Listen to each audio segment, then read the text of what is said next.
مارگلا کے سرسبز و شاداب پہاڑوں کے دامن میں پاکستان کا دارالحکومت اسلام آباد گزشتہ چند دنوں سے ایک نئی نویلی دلہن کی طرح سج دھج چکا ہے۔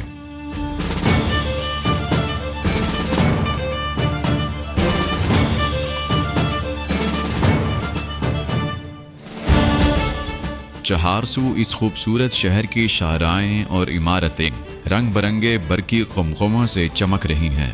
ریڈ زون سے گزرتے خیال ہوتا ہے کہ گویا وقت سے پہلے ہی بہار کی آمد ہو چکی ہے۔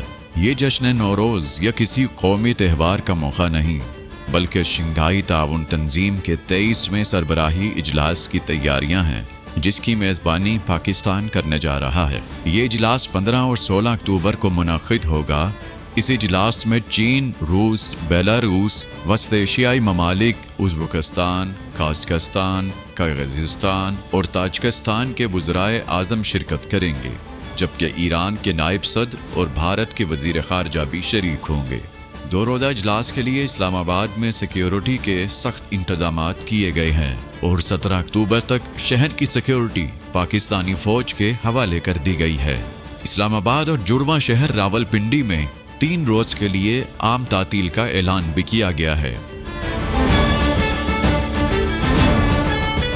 شنگھائی تعاون تنظیم کی بنیاد 2001 میں چین اور روس کی جانب سے رکھی گئی تھی۔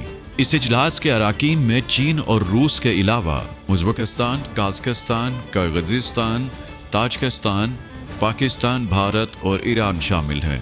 پاکستان 2005 سے 2017 تک اس تنظیم کا مبصر رکن رہا اور جولائی 2017 میں اسے باضابطہ طور پر SCO میں شامل کیا گیا۔ اسی سال بھارت کو اس تنظیم کی مستقل رکنیت دی گئی، جبکہ ایران گزشتہ سال رکن کے طور پر اس کا حصہ بنا۔ اس تنظیم کے 2 مستقل دفاتر میں مرکزی دفتر کے طور پر سیکریٹریٹ چین کے دارالحکومت بیجنگ میں واقع ہے، جبکہ علاقائی انسداد دہشت گردی کے نام سے دفتر تاشکند میں موجود ہے۔ یہ تنظیم اس وقت دنیا کی 40% آبادی کا احاطہ کرتی ہے، جبکہ ایران کی شمولیت کے بعد 20% تیل اور 44% قدرتی گیس کے ذخائر بھی کنٹرول کرتی ہے۔